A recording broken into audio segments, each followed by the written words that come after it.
guys, and welcome back to today's video. So today's video is Esme's 6-month update, which is insane. So it's not been too long since I recorded the 5-month update, just because I was so late with that one.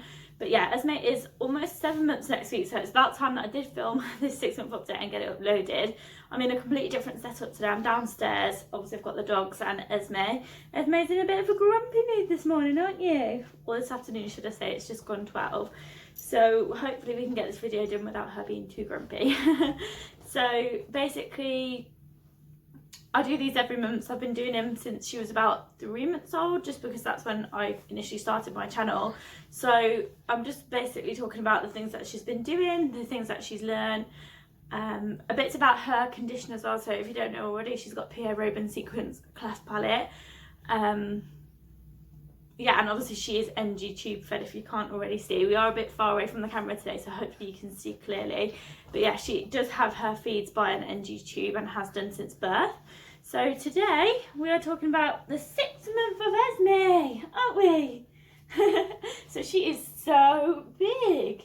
So she is weighing £15.5, so she was born at 6'6", which is really good. So she has stayed around the 25th to, between the 25th and the 50th centile, I think. And that's only because in terms of her age, she is plotted back 4 weeks because she was born 4 weeks early.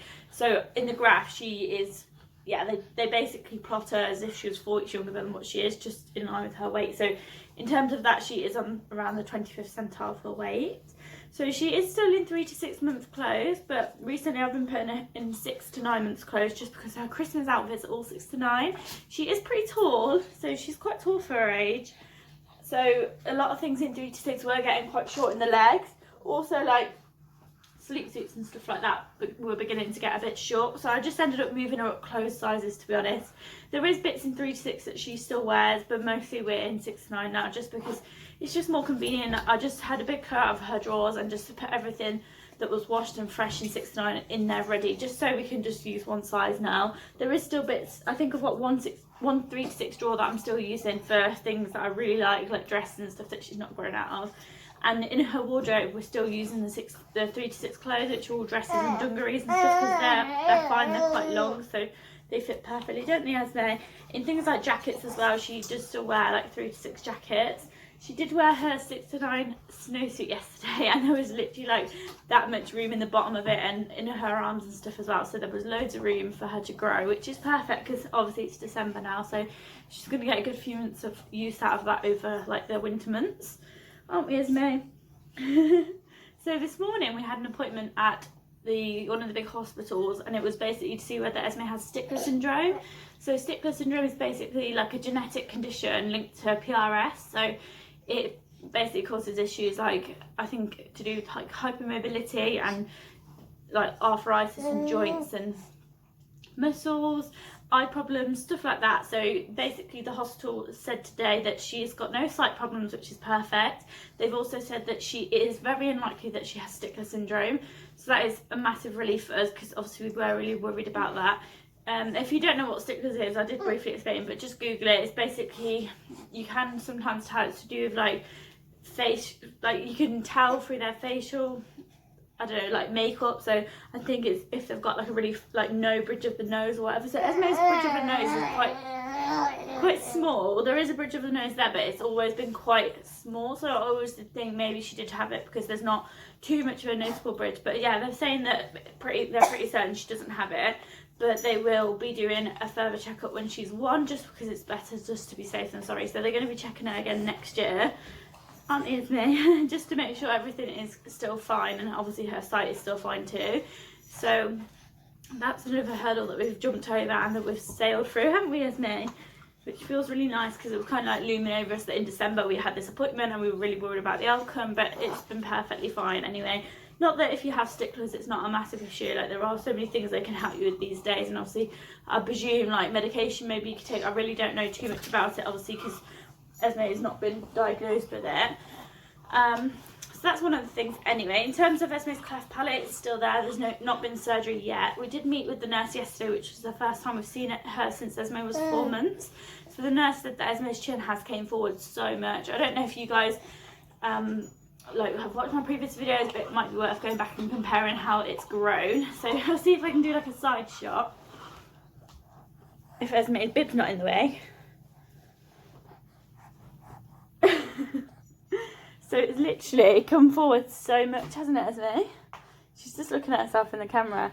So it has came forward so much. I'll try and insert a picture now of what it was when she was younger, and then obviously now. It's hard to get too much of an accurate comparison because obviously I can't get a picture exactly at the same angle, but I'll try and see what I can do anyway for you guys, just so you can see as well how much it's come forward. So that's another really good thing.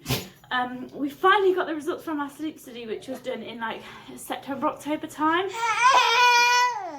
So if you don't know already, there was concerns that Esme's breathing was noisy and that she might need a CPAP machine for night time. So basically the nurse said yesterday, the respiratory team haven't contacted us yet because they're obviously really busy, and with COVID going on it's really hard for them, but they're basically saying that they're not too worried about the results. So Esme does not need a CPAP machine or an NPA tube. They're saying that they are just going to see how it goes, but the nurse said yesterday, like, Esme like lay on the floor and she was sat in a chair, and then I was holding her, and then she said from every position Esme was in, the breathing was not noisy at all, which is a massive positive. And I think in terms of me and Sam as well, we've really noticed that difference in Esme. So when she's asleep at night, we literally can't hear her, and sometimes I know Sam gets up to check she's still breathing, just because she is so quiet compared to what she used to be. So that's a really big positive for us as well. So she also said that the surgery date has been penciled in the diary for next year. So that's a massive thing. Like, we are, I don't know about, well, I think Sam feels the same, but we are so nervous about surgery. Nobody wants to see their baby being put to sleep and stuff like that. And I know that with the virus as well, Sam can't come to the hospital and Sam can't be there for surgery, or obviously I'll be there by myself. So that is really horrible. And the nurses said even with everything going on, like changing and the vaccines and stuff like that, it is not going to change, and it's likely that I will have to go with Esme by myself to surgery, and that obviously I will be staying in the hospital by myself with Esme for recovery as well. Hopefully we shouldn't be there for more than a day or so, but that is what's going to be happening. So she did say that the date is penciled in for early next year, but we haven't got an official date yet, so I'm going to be texting her today to see if she's got that date. Obviously there are chances that the date could change, just because it's not 100%, it's just what's been penciled in. Obviously things change all the time, and obviously appointments get moved and things happen. Obviously with the virus, loads of surgeries got cancelled. So yeah, that's definitely something that's on the agenda for next year. I just can't believe my baby is almost 7 months old. It's so insane. So my plan was to go, my plan was to go back to work in February, but I think I've decided now that I'm going to be staying off until Esme is 1, which is my whole year maternity.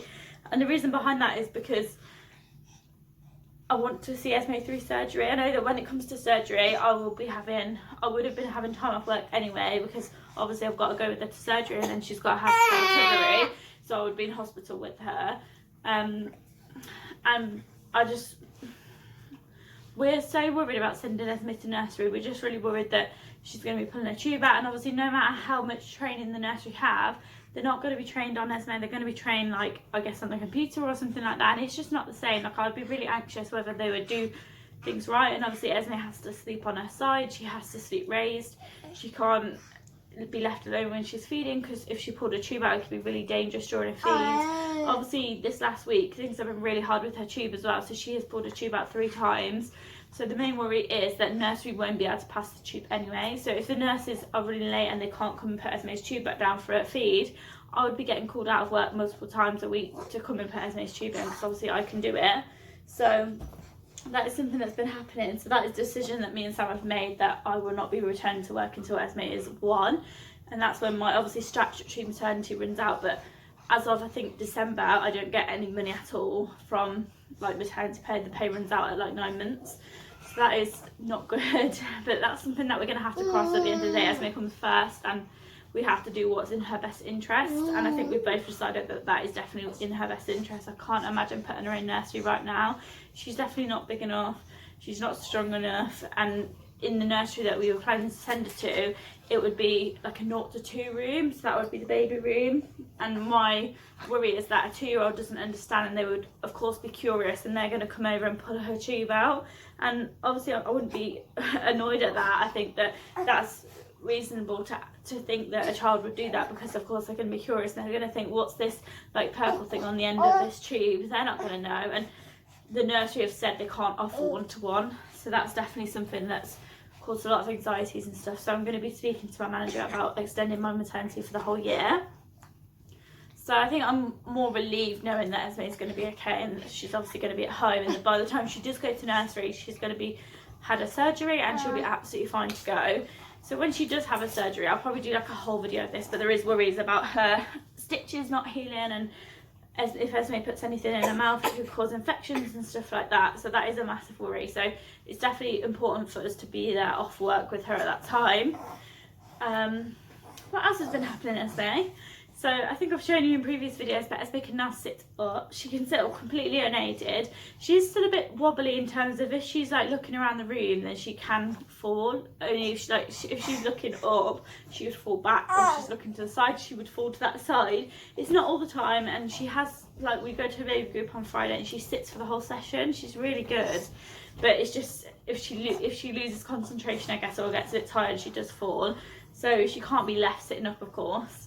She has been rolling over so much. So I did tell you probably about the 4 or 5 month mark she rolled, and then she only rolled the once, and I think it was like a fluke accident, and then ever since she hasn't rolled. But last week, I think it was last week, she rolled like 3 or 4 times, literally just from being put on her belly she rolled. She's not rolled from back to front, but she can roll from front to back, and then she kind of looks up as if she's shocked that she got there. So that's been really cute to watch. What else can you do, Esme? She can wave, can't you, Esme? Can you say hiya? Esme, say hiya. Hiya. Can Esme wave? Say hiya. She's not going to do it. She never does it for the camera, do you, Esme? As soon as Mummy's got the camera on, you know what Mummy's doing. Say hiya. Hi. So if I have got any clips of her waving, I'll include it, but I don't know if I do have, because she's very particular about who she's waving at. What else can you do, Esme? She's been really growling, so she's learnt to like growl at us, and then obviously we growl back. She's not saying any words, to be honest, and she doesn't really copy too much. I think she has seemed to say like hi once or twice, but I don't think she is. I think she's just trying to copy the sounds. What else have you done, Esme? Like if you're hugging her, she'll say ah. Don't you know, Esme? Sometimes she does say ah at my mum, which is cute. So I think it was in another vlog as well, but Esme, when she's laid on her belly, and so she can't crawl, but she can like pull herself, so she turns herself using her upper body into like a circle, so she can, if you laid her facing like that way, she could turn and face completely the opposite way just by like pulling her upper body. But she's not yet crawling. She hasn't got the gist that she has to put her knees up, but that's okay. A massive thing as well, she can walk in her walker. I don't even know if I've included this in any vlogs, but she can literally walk in her walker. I'll include a clip now. Are you so excited? You're crashing into Mummy's tree. Bye.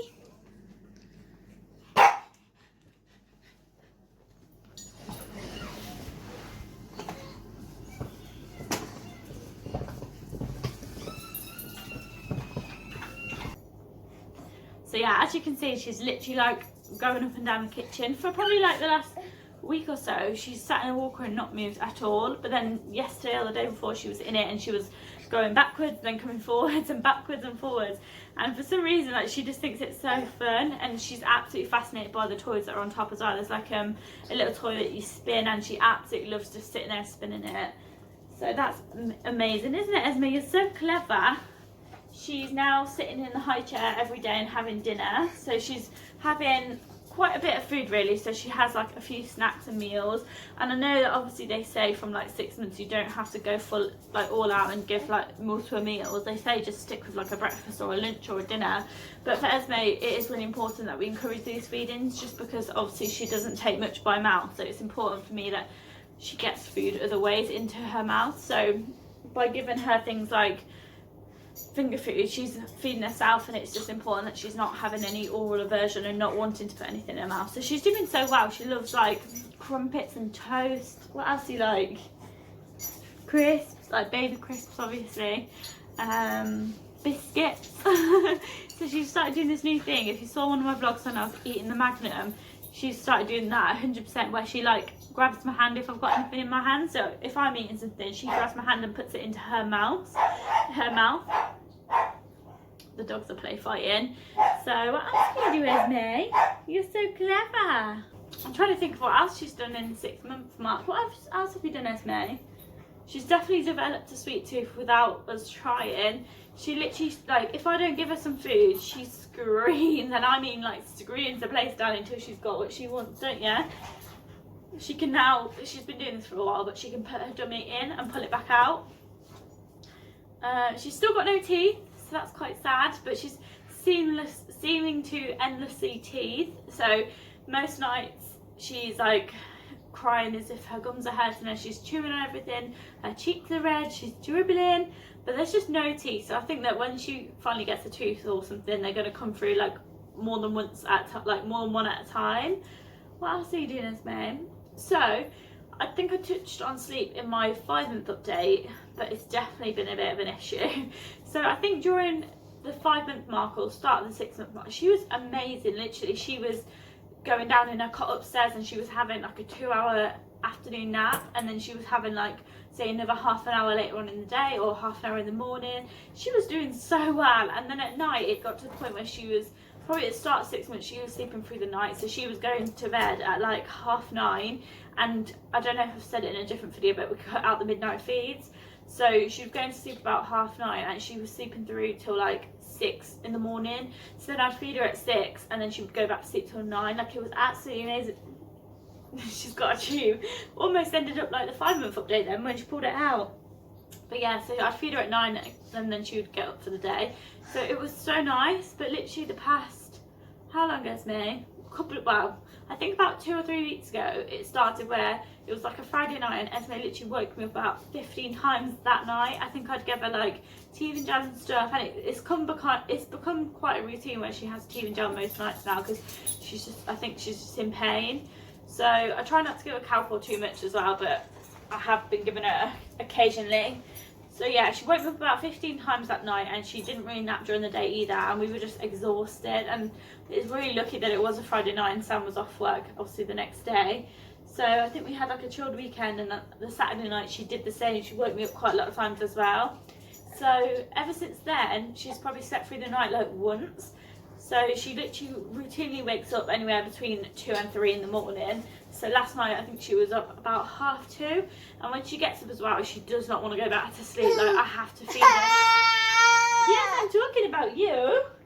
I have to feed her because she just won't go back to sleep. So we have upped her milk quite a lot in the last few weeks as well. So she's now on, I've upped it today to 160 mils from 155.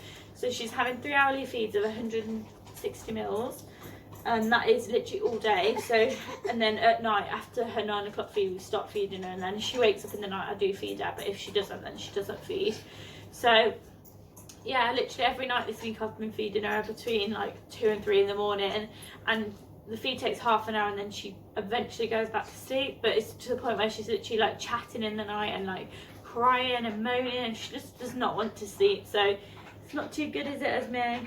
Daddy's tired, because obviously she wakes Sam up because she's chatting, and I do try and put a dummy in a few times and hope for the best, but she just doesn't go back to sleep until she's fed, so that's not good. She does pretty much have a morning nap most mornings in her cot, so she does go up, probably if she gets up about 8 or 9, she'll go up to her cot for like an hour, after like an hour and a half of being awake. So she'll have some breakfast, I think she'll have milk, and then sometimes we have porridge in the morning, and then she'll go up to a cot and probably have like 20 to 30 minutes nap, and that's literally just enough time for me to get dressed.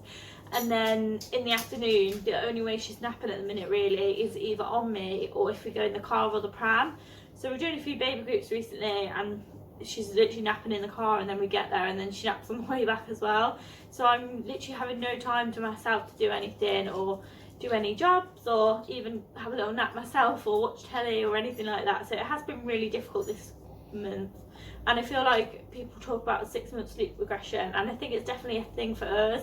Esme just seems to be slipping back and getting back into her younger days where she's actually waking up so many times, and I don't know if it's because she's so active that she just wants to be on the go all of the time. But it's so cute. She's getting into such a little personality. She loves her toys. Sam got her a little piano keyboard thing and she loves it. Don't you, Esme? Yeah, you love it. She's so grumpy. She's really tired now, I think. But yeah, so it's been a really fun month. Everything's changing. I'm really excited for Christmas in the next couple of weeks, just because Esme's at that age now where she's playing and she's fun to chat and be around, and it's just such a delight to be with her. And obviously it'll be nice for our family to be here, and yeah, I just can't wait to see her little face when she sees all of her toys.